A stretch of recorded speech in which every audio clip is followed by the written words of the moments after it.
जी की। बोले परम पूज्य आचार्य गुरुवर श्री विराग सागर जी गुरुदेव की। बोले परम पूज्य आचार्य गुरुवर श्री विनम्र सागर जी गुरुदेव की। अहिंसामयी जैन धर्म की। आइए, आज अष्टमी होने के कारण आज अपन सिर्फ जिज्ञासा समाधान करेंगे। ठीक है, जो विषय समझ में नहीं आया है और जो और भी कोई आपके प्रश्न हो आज अपन उनको देखेंगे। कल अपन पुनः गौमठ सार कर्मकांड के माध्यम से आगे की चर्चा करेंगे। हाँ, पहला प्रश्न, पहली जिज्ञासा, जो विषय समझ में नहीं आया हो, जो समझ में नहीं आ रहा हो अथवा अन्य कोई प्रश्न हो आप पूछ सकते हैं। विनोद सागर जी महाराज बोलो। बताओ, हमारे पास उत्तरों की कमी नहीं है, तुम्हारे पास प्रश्नों की कमी है। तुम प्रश्न करो, जितना तुम्हें प्रश्न पूछने में देर लगती है उतनी हमें उत्तर देने में देर नहीं लगती। हाँ, इधर से कोई भी विषय समझ में नहीं आ रहा हो, अनूप जी। हाँ बोलो।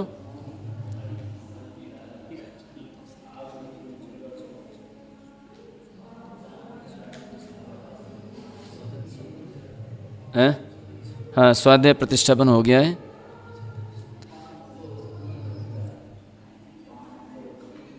जो है प्रदेश बंद वास्तव में है तो टिपिकल, लेकिन असंभव नहीं है।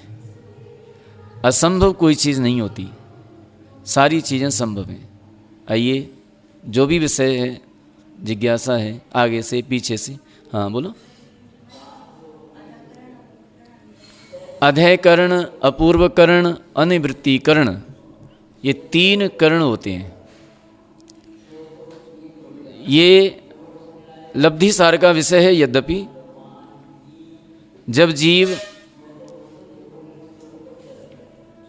प्रथमोपसन सम्युक्त को प्राप्त करता है तो तीन करण करता है। तीन करण, ठीक है। 5 लब्धियां होती हैं तो 4 लब्धि तो सामान्य भव्य अभव्य दोनों को हो सकती हैं, किसी को भी हो सकती हैं। कौन कौन सी?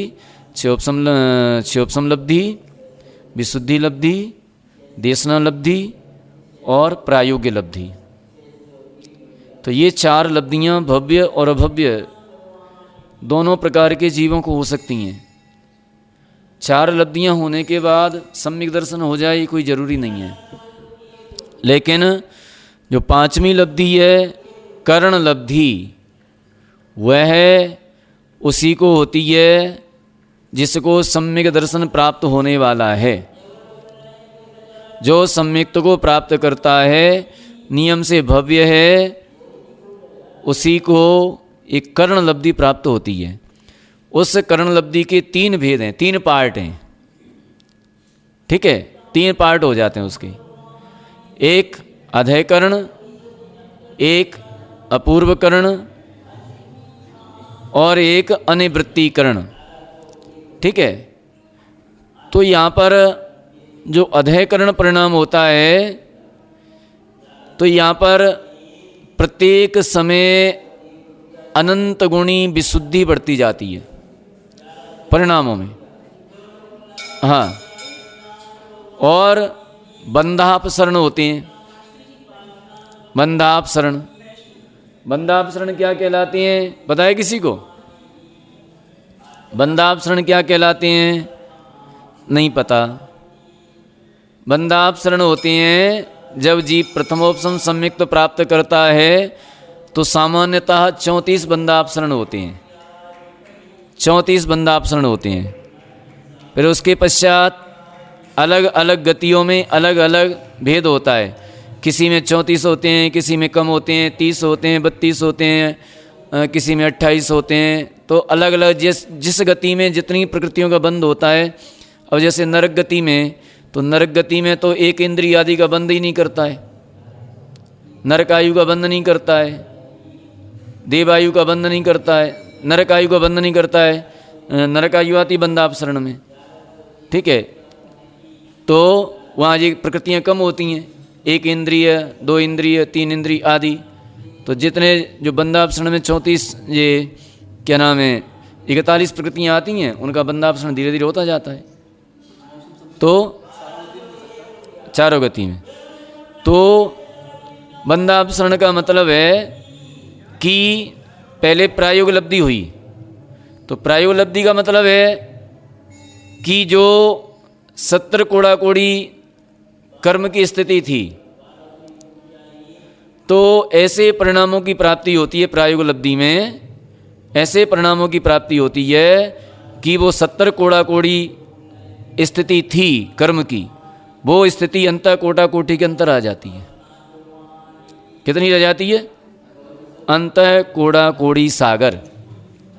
कहाँ 70 कोड़ा कोड़ी सागर और कहाँ अंतः कोड़ा कोड़ी सागर, कितनी कम हो गई एक साथ।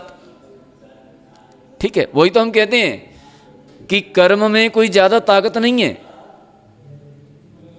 जरा से अपन विचार अच्छे बनाए ना, अच्छे विचार बनाओ, कर्म तो हिल जाता है, मिथ्या तो कर्म हिल जाता है। बोले अब क्या होगा, ये तो अच्छे विचार करने लगा, ये तो सम्यक्त्व को प्राप्त करने वाला, हिल जाता है मिथ्यात्व। तो कहाँ 70 कोड़ा कोड़ी सागर का मिथ्यात्व और कहाँ अंतः कोटा कोटि सागर में ही आ जाता है, एक कोड़ा कोड़ी सागर में रह जाता है। 69 कोड़ा कोड़ी खत्म कर दिए जरा से एक झटके में, हैं? प्रायोग लब्धि ऐसे परिणामों की प्राप्ति, ऐसे परिणामों की प्राप्ति जिसमें 70 कोड़ा कोड़ी सागर की स्थिति को अंतः कोटा कोटि कर देता है, उसे प्रायोग लब्धि कहते हैं। उन परिणामों की प्रायोग लब्धि संज्ञा कहलाती है। ठीक है, तो कर्म में क्या ताकत है? हम इतने शक्तिशाली हैं, लेकिन करें क्या? आलस में पड़े हैं, प्रमाद में पड़े हैं, कुछ करना चाहते नहीं हैं, कह देते हैं मोह नहीं कर्म है। अरे मोह नहीं कर्म क्या करेगा? एक बार प्रतिज्ञा कर लो ठीक से, हमें संयम धारण करना है, प्रतिज्ञा कर लो। देखो अव्याल मोह नहीं कर्म जो छक्के छूट जाएंगे मोह नहीं कर्म के, तो बोले पुण्य नहीं है, अभी पुण्य आ जाएगा सत्ता में। तुम तो जो कह दो कि हमारे तो केस लॉन्च करो, हमें तो दीक्षा लेना है, अभी आ जाएगा पुण्य। तो हम यदि संकल्प कर लें ना, तो संकल्प के सामने सारे कर्म हिल जाते हैं, कांप जाते हैं। प्रायोग लब्धि, प्रायोग लब्धि ऐसे परिणाम और उन परिणामों से 70 कोड़ा कोड़ी सागर की स्थिति को अंतः कोटा कोटि कर देता है। ठीक है, अब यहां से बंधापसरण प्रारंभ होते हैं। बंधापसरण, तो बंधापसरण का मतलब होता है कि जो वर्तमान में कर्मों की स्थिति को बांध रहा है, तो अंतर मुहूर्त जितनी स्थिति को बांधा है, उसके बाद पल्ले का संख्यात्वा भाग कम स्थिति को बांधेगा। ठीक है, फिर अंतर मुहूर्त तक पल्ले का संख्यात्वा भाग स्थिति को कम बांधेगा। उसके बाद फिर दोबारा से पल्ले का संख्यात्वा भाग कम कर देगा, फिर वो अंतर मुहूर्त तक बांधेगा, फिर तीसरी बार फिर पल्ले का संख्यात्वा भाग कम कर देगा। माने प्रत्येक अंतर मुहूर्त में पल्ले का संख्यात्वा भाग कम करता जाता है।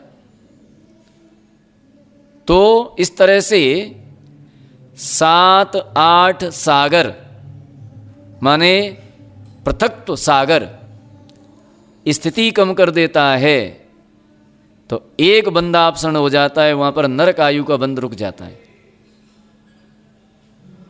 ठीक है, अब यहां से अधैकरण प्रारंभ हो जाता है, अधैकरण परिणाम प्रारंभ हो जाता है।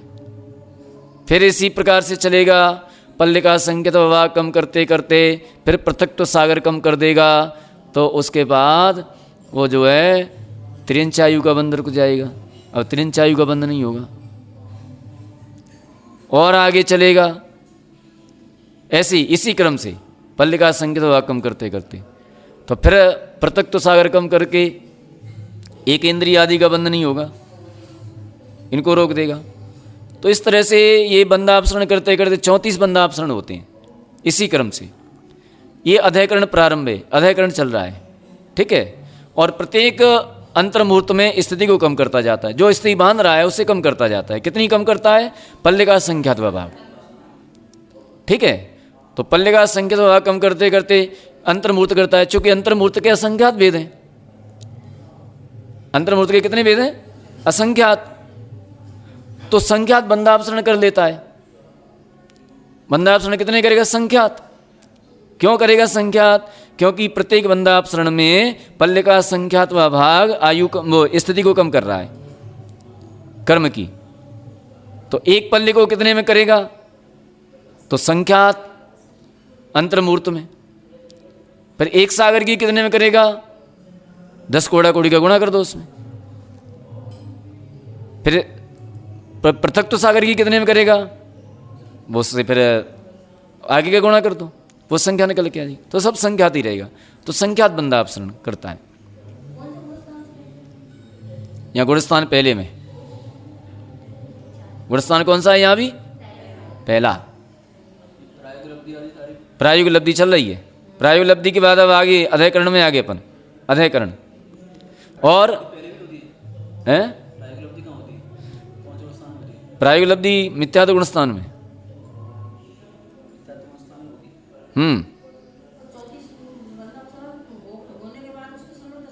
हो जाएगा।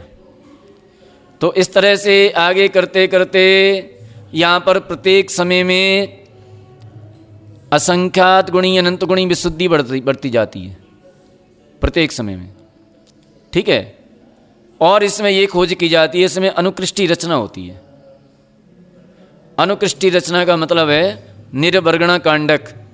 निर्वर्गणा कांडक का मतलब है कि एक जो अधैकरण का जितना समय है उसके संख्यात खंड करके एक एक खंड का एक एक निर्वर्गणा कांडक होता है, ठीक है।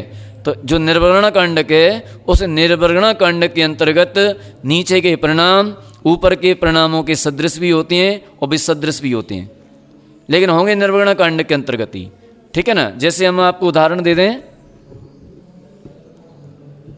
जैसे मान लीजिए निर्वर्गणा कांडक 4 समय का है, ठीक है।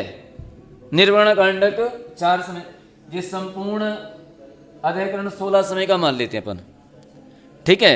16 समय का मान लिया तो इसमें संख्या तो हमने मान लिया 4, तो 4 का भाग दिया तो कितना आया? 16 आया। 4 चौके 16 तो 4 आया। तो 4 समय का एक निर्वर्गणा कांडक हो गया।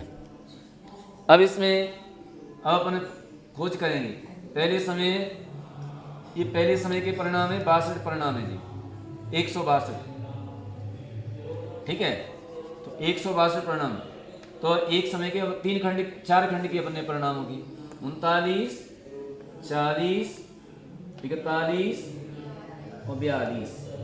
अब इसके ऊपर 40, 41, 42, 43, इसके ऊपर 41, 42, 43, 44, इसके ऊपर 42, 43, 44, 43।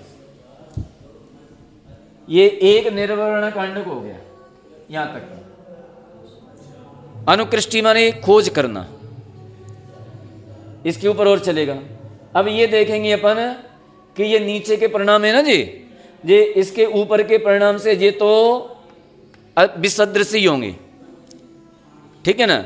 ये नीचे के परिणाम से नहीं मिलेगा, ये इसके नीचे नहीं मिलेगा, जिसके नीचे नहीं मिलेगा, लेकिन ये वाला परिणाम इससे मिल रहा है। तो समान समयवर्ती जो असमान समयवर्ती जीवों के परिणाम सदृश भी होते हैं और विसदृश भी होते हैं, है ना। सदृश भी होते हैं और विसदृश भी होते हैं। अब ये वाला परिणाम इससे मिल जाएगा, ये वाला परिणाम इससे मिल जाएगा, लेकिन ऊपर नहीं मिलेंगे, यहाँ नहीं मिलेंगे, ठीक है ना। इसी तरह से ये वाला परिणाम जो है इससे मिल जाएगा, तो ये जो है सदृश और विसदृश माने समान भी होते हैं और असमान भी होते हैं। ये खोज करना ये अध्ययकरण कहलाता है, ये अध्ययकरण के अंतर्गत आता है। ठीक है, इसमें प्रत्येक समय अब फिर इसके ऊपर फिर और बढ़ाते जाएंगे, फिर यहाँ 43 आ जाएंगे, फिर 44 आ जाएंगे, 45 आ जाएंगे, 46 आ जाएंगे, है ना। फिर ये ऐसे ये बढ़ते जाएंगे। तो चार समय के जे 16 समय का है ना, तो 4 निर्वर्ण कांडक बनेंगे, ऐसे ऐसे 4 निर्वर्ण कांडक बनेंगे। हाँ, ऊपर पूरा नहीं बनाने पेपर, है ना। तो अभी अपन शॉर्ट में बता रहे हैं, फिर आगे आएगा जी विषय। हैं तो बने रहते नाना जीवों की अपेक्षा। एक जीव का अध्ययकरण लें, एक जीव का क्या लेना है। हाँ, तो उसके परिणाम इनमें से कोई से परिणाम हो सकते हैं, इनमें से कोई से परिणाम ले सकता है। तो इस तरह से ये परिणामों की खोज करना, इसको अनुकृष्टि कहते हैं, अनुकृष्टि रचना। और अनुकृष्टि रचना या निर्वर्ण कांडक, निर्वर्ण कांडक माने उतने ऊपर उतने समयों के परिणाम मिलेंगे, नीचे के सदृश होंगे और बाकी नहीं होंगे। ठीक है, तो इस तरह से ये अध्ययकरण में ये प्रक्रिया होती है। प्रत्येक समय ये परिणाम बढ़ते जाते हैं, प्रत्येक समय में अनंत गुणी विशुद्धि इसकी होती जाती है और बंधापसरण प्रत्येक समय चलते रहते हैं। ठीक है, आगे समझ में। अब आता है अपूर्वकरण, अब आता है अपूर्वकरण। ठीक है, अपूर्वकरण। तो अपूर्वकरण में क्या होता है कि समान समयवर्ती जीवों के परिणाम समान भी होते हैं, असमान भी होते हैं, लेकिन भिन्न समयवर्ती जीवों के परिणाम असमान ही होते हैं। समान और असमान, लेकिन भिन्न समयवर्ती जीवों के परिणाम असमान ही होते हैं। और ये लब्धि सार की गोष्ठी होगी 4, 5, 6 तारीख, 4, 5, 6 तारीख इसको सुनना और इसमें ये सारी बातें आएंगी। ठीक है, जैसे मान लीजिए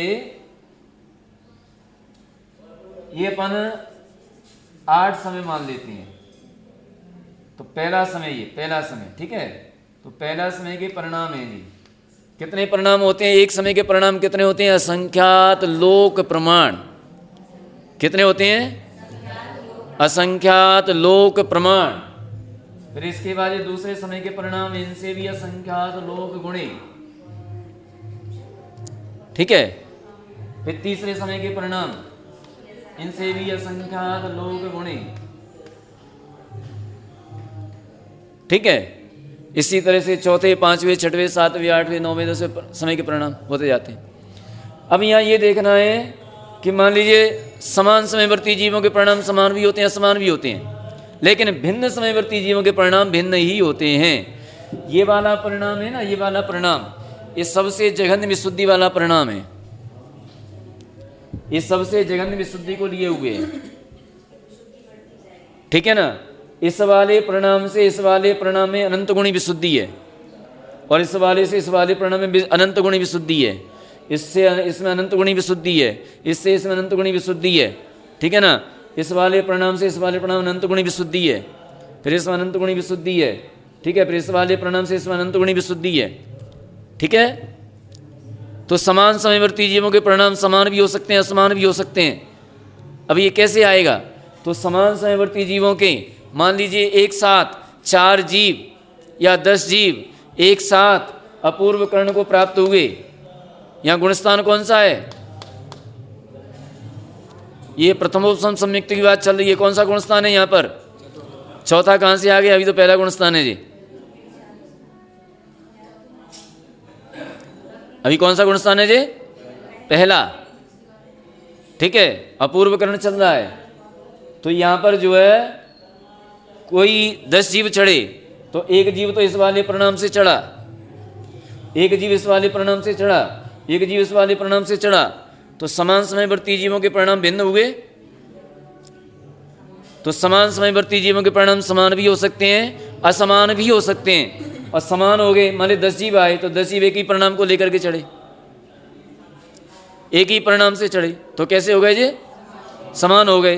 ठीक है ना, और भिन्न भिन्न चढ़े तो असमान हो गए। लेकिन दूसरे समय में इन सब से भिन्न ही परिणाम होगा। ये नीचे एक भी में नहीं मिलेगा, किसी में भी नहीं मिलेगा, ना ऊपर वाले मिलेगा, किसी में नहीं मिलेगा। जिस समय के जो परिणाम है उन्हीं में रहेगा। उनमें समान भी हो सकते हैं, असमान भी हो, क्योंकि इनमें ही भेद है विशुद्धि की अपेक्षा। तो समान भी हो सकते हैं, असमान भी हो सकते हैं। एक ही परिणाम को लेकर के चढ़ सकते हैं अथवा भिन्न भिन्न परिणामों को ही लेकर चढ़ सकते हैं, ठीक है। लेकिन भिन्न समयवर्ती जीवों के परिणाम भिन्न ही होंगे और अपूर्व अपूर्व परिणाम, क्रमशः बढ़ते बढ़ते परिणाम, आगे आगे बढ़ते बढ़ते परिणाम, अनंत गुणी विशुद्धि को लिए हुए परिणाम, ये अपूर्व कर्ण परिणाम कहलाते हैं। ये अपूर्व कर्ण परिणाम जो अपूर्व कर्ण की चर्चा कर रहे हैं, ये हर जगह यही लागू होगी।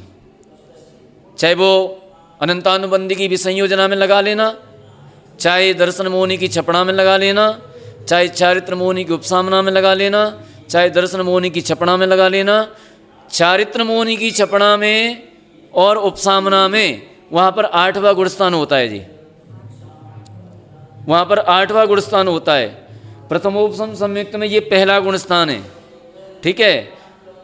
अनंतानुबंधी की विसंयोजना करने में चौथा हो सकता है, 5वां हो सकता है, 6वां हो सकता है, 7वां हो सकता है, कोई सा भी हो सकता है।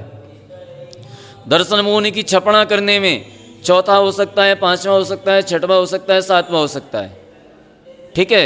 लेकिन चारित्र मोहनी की उपसामना और छपड़ा करने में नियम से 8वां गुणस्थान होगा जी, ठीक है। और प्रथमोपसम संयुक्त प्राप्त करने में नियम से पहला गुणस्थान होगा जी। ये विशेषता समझ लेना। तो समान समयवर्ती जीवों के परिणाम समान भी होते हैं, असमान भी होते हैं, लेकिन भिन्न समयवर्ती जीवों के परिणाम नियम से असमान ही होते हैं, भिन्न ही होते हैं, अपूर्व अपूर्व होते हैं। अपूर्व का मतलब है पहले कभी संसार अवस्था में ऐसे परिणामों की प्राप्ति नहीं हुई थी, पहले कभी प्राप्त नहीं किए ऐसे परिणाम, ठीक है। तो ये अपूर्व अपूर्व, तो अपूर्व परिणाम ये अपूर्व कर्ण कहलाता है, ठीक है। इसमें 4 कार्य आवश्यक होते हैं, विशेष 4 कार्य। हाँ, कौन कौन से होते हैं? स्थिति कांडघात, अनुभाग कांडघात, गुण श्रेणी निर्जरा और गुण संक्रमण।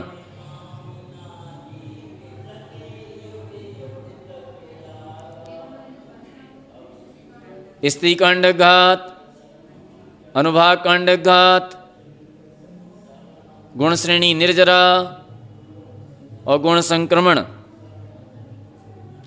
ये 4 कार्य नवीन प्रारंभ हो जाते हैं। यहीं से गुण श्रेणी रचना करता है, गुण संक्रमण करता है, स्त्री कांडघात करता है और अनुभाग कांडघात करता है। ये स्त्री कांडघात, गुण श्रेणी निर्जरा, ये हम बाद में बता देंगे, क्योंकि एकदम से समझ में नहीं आएगी। समझा सब देंगे, एक एक चीज़ समझा देंगे, लेकिन टाइम लगेगा। गुण संक्रमण, गुण श्रेणी निर्जरा, ठीक है। तो ये 4 कार्य यहाँ पर प्रारंभ हो जाते हैं नवीन।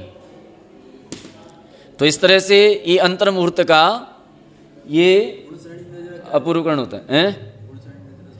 गुण श्रेणी निर्जरा समझ में नहीं आई, मैं मालूम है तुम्हारी समझ में नहीं आई, अभी किसी के समझ में नहीं आई है, लेकिन हम समझा देंगे,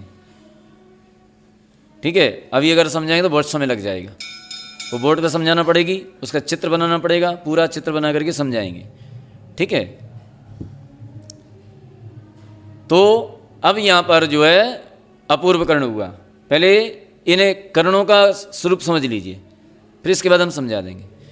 अब आता है अनिवृत्तीकरण।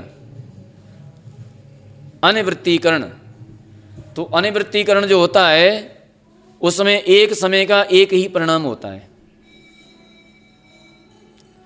एक समय का एक ही परिणाम होता है। अपूर्व कर्ण में ना तो किसी कर्म का उपशम होता है, ना किसी कर्म का क्षय होता है। इसमें सिर्फ विशुद्धि बढ़ती जाती है, प्रत्येक समय अनंत गुणी विशुद्धि बढ़ती जाती है। अब आता है अनिवृत्तीकरण। अनिवृत्तीकरण में एक समय का एक ही परिणाम होता है, इसलिए समान समयवर्ती जीवों के परिणाम समान ही होते हैं, असमान समयवर्ती जीवों के परिणाम असमान ही होते हैं। प्रत्येक समय का अलग अलग परिणाम है। ठीक है, तो यहाँ पर भी ये स्त्री कांडकघात, अनुवाद कांडकघात, गुण श्रेणी निर्जरा और गुण संक्रमण ये नवीन प्रारंभ हो जाते हैं। 8वें गुण स्थान में तो हो ही रहे हैं वो, इसमें उससे भी और बढ़कर के प्रारंभ हो जाते हैं। अब कर्म का क्षय करेगा ना, अब नष्ट करेगा कर्मों को। हाँ, विशुद्धि बढ़ती जाती है। जब अनिवृत्तिकरण का संख्यात बहुभाग काल बीत जाता है तो उस समय अंतरकरण करता है, और अंतरकरण करने के पश्चात अब नंबर आता है कर्म के क्षय करने का। अब क्षय करेगा, उपशम करेगा, अथवा दर्शन मोहनी का क्रम क्रम से क्षय करेगा। पहले मिथ्यात्व का, फिर सम्यक मिथ्यात्व का, फिर सम्यक तो प्रकृति का। इसी प्रकार से अनंतानुबंधी की भी संयोजना करेगा, है ना। अब यहाँ पर प्रथमोपशम सम्यक्त की बात है, तो यहाँ पर अंतरकरण करता है। अंतरकरण क्या होता है इसको भी हम बता देंगे आराम से, है ना। तो उसके बाद इसे प्रथमोपशम सम्यक्त प्राप्त होता है, और प्रथमोपशम सम्यक्त प्राप्त करके ये जो है अंतर्मूर्त तक वह रहता है। उसी समय मिथ्यात्व के 3 भाग हो जाते हैं। एक भाग तो मिथ्यात्व ही रहता है, एक भाग सम्यक मिथ्यात्व हो जाता है, और एक भाग सम्यक तो प्रकृति रूप हो जाता है। ठीक है, तो ये सम्यक दर्शन प्राप्त करने की प्रक्रिया है, कर्म क्षय करने की प्रक्रिया है। हैं? अभी हमने क्या बोला था, अगर प्रथमोपशम सम्यक्त प्राप्त कर रहा है तो ये तीनों कर्ण मिथ्यात्व में होंगे। ठीक है, प्रथमोपशम सम्यक्त प्राप्त करने के लिए तीनों कर्ण मिथ्यात्व में ही होंगे, ये नोट करके रखना बिल्कुल। यदि अनंतानुबंधी की विसंयोजना कर रहा है तो कितने स्थान बताए थे हमने? 4, 5, 6, 7, 4 गुण स्थानों में कोई सा भी हो सकता है। हाँ, दर्शन मोहनी की छपना कर रहा है तो 4, 5, 6, 7 कहीं भी कर सकता है, ये ऊपर नहीं करेगा। दर्शन मोहनी की छपना हो गई हो। अब जो अगर चारित्र मोहनी की चारित्र मोहनी की छपना कर रहा है अथवा उपसामना कर रहा है तो फिर 7, 8, 9, 10, 11 अथवा 12,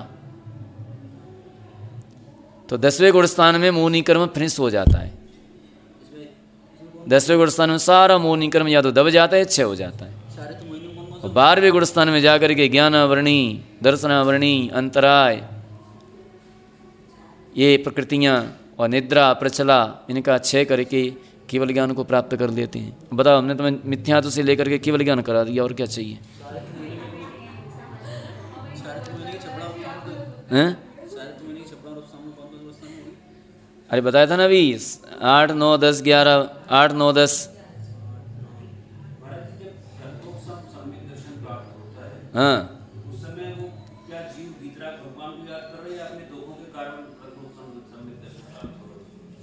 उस समय क्या रहता है ना कि जब उपशम सम्यक्त प्राप्त करता है, प्रथमोपशम सम्यक्त प्राप्त करता है, उसमें कई कारण है। वेदनानुभव भी होता है, जाति स्मरण भी होता है, धर्म श्रवण भी होता है, जिन महिमा भी होता है। अलग अलग गतियों में अलग अलग कारण है।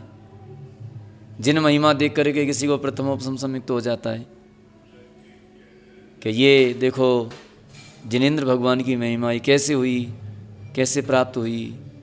तो उस समय उसे जब वो चिंतन करता है तो चिंतन में फटाफट उसे लब्धियाँ होती जाती हैं, और लब्धियाँ होकर के उसे उपशम सम्यक्त प्राप्त हो जाता है। कोई वेदना अनुभव से ये दुख मिल रहे हैं मुझे, तो कौन से कर्म के उदय से प्राप्त हो रहे हैं, जब ऐसा विचार करता है।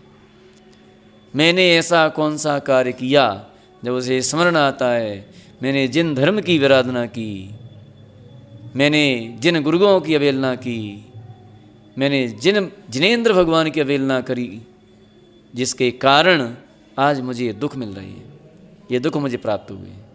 अब क्या करूं, कैसे छूटूं? छूटने का उपाय क्या है? तो उसे जाति स्मरण हो जाता है।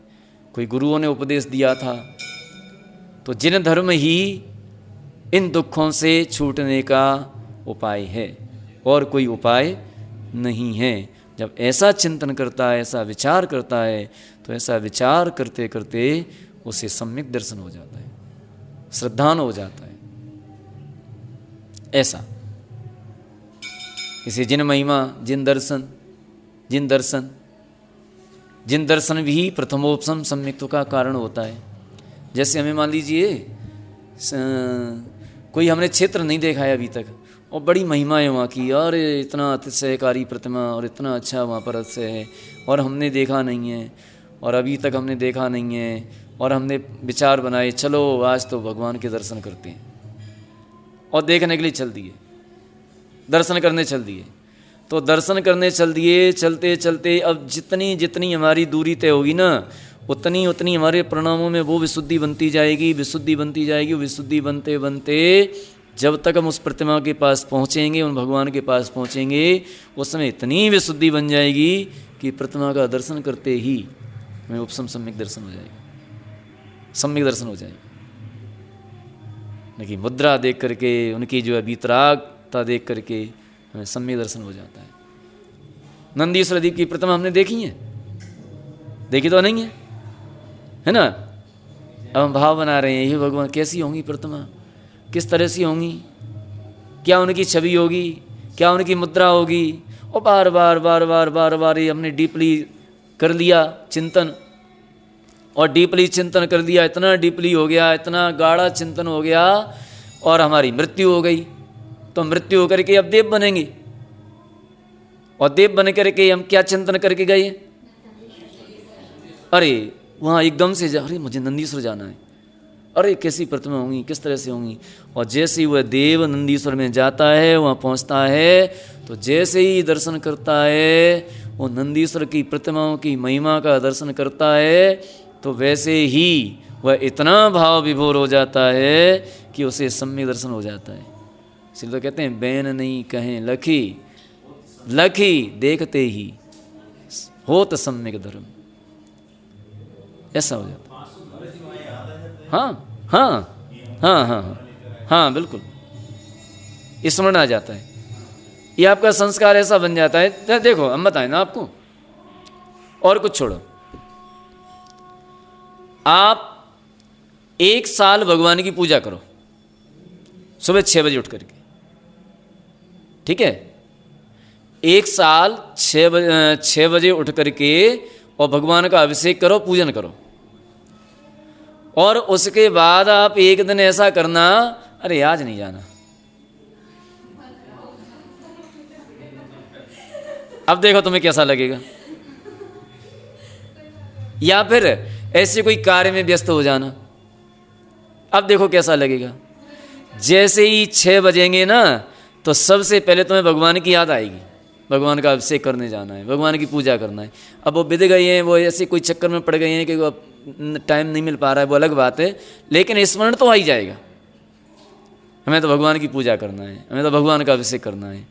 तो ये क्या है, एक संस्कार बन जाता है, और ये इतना गाढ़ा संस्कार बन जाता है, इतना गाढ़ा संस्कार बन जाता है कि हम कहीं भी पहुंच जाएं, किसी भी अवस्था में पहुंच जाएं, वो संस्कार हमारा जागृत हो ही जाता है, और उस समय तुम्हें याद आ जाएगा। इसलिए तो कहते हैं कि जैसे बने तैसे ऐसा संस्कार बना लो पूजन करने का, स्वाध्याय करने का। जैसे ही स्वाध्याय का समय आए, सारे कार्य छोड़ करके दौड़ पड़ो, सारे कार्य छोड़ दो, होते रहेंगे, नहीं होंगे कोई बात नहीं, सांसारिक हैं। अगर ऐसा तुमने संस्कार बना लिया तो देव पर्याय में जाओगे, और देव पर्याय में जा करके जैसे ही वो समय होगा ना, हमें स्वाध्याय करना है, तत्काल दौड़ पड़ोगे, चलो भगवान के समोसण में चलती है ना। तो सीधे सीधे वहाँ समोसण में पहुँचेंगे अपन, और समोसण में पहुँचेंगे तो भगवान की वाणी सुनेंगे, जिनेंद्र भगवान की वाणी सुनेंगे, साक्षात जिनेंद्र भगवान की वाणी सुनेंगे। अथवा कदाचित नहीं भी गए तो वहाँ जैसे हमने इकट्ठे कर लेते ना आप लोगों को, वैसे इकट्ठे करके बैठ जाओगे, चलो बैठो स्वाध्याय करें, है ना। अरे शास्त्र नहीं है तत्व चर्चा, तो ऐसे बैठ जाएंगे तो ऐसे बैठ जाएंगे तो हमारा जो समय निकलेगा वो तत्व चर्चा में, धर्म ध्यान के साथ आत्म तत्व चर्चा में निकलेगा। और ऐसा समय निकालते निकालते निकालते निकालते अंत में मनुष्य आयु का बंध करके और पुनः इस मध्य लोक में आकर के, चूंकि हम तो मुनि बन गए, तो मुनि बनने का ये संस्कार इतना गाढ़ा पड़ जाएगा कि जैसे ही मनुष्य पर्याय में पहुंचेंगे, किसी साधु को देखें, अरे वो संस्कार जागृत हो जाएगा, हम भी साधु बनेंगे, हम भी महाराज बनेंगे। तो अगर बन गए, दीक्षा ले ली, हो सकता है कर्मों का क्षय करके उसी भाव से निकल जाए, हो सकता है एक आध भाव और आगे लेकर के निकल जाए, चले जाएंगे। तो ये मुनि बनने का, अब सपने की छोड़ो, हम तो साक्षात बता रहे हैं, तुम सब कहाँ। हाँ ठीक है, चलो। तो इस तरह से आज अपना ये तत्व चर्चा हुई। अच्छा लगा कि नहीं लगा? आनंद आया? हाँ। 500 धनुष का मतलब है, 500 धनुष का मतलब है उसमें 2000 कोस हो जाते हैं, 2000 हाथ हो जाते हैं, 2000 हाथ। और एक कोस में 2000 धनुष होते हैं, 2000 धनुष। तो 2000 का माने एक तो लगा लो फिर किलोमीटर से, लगभग 1.25 किलोमीटर के आसपास है, 1.25 किलोमीटर भी नहीं आएगा और कम आएगा। तो हाँ इतनी बड़ी ठीक है। हाँ, तो इस तरह से बोली महावीर भगवान की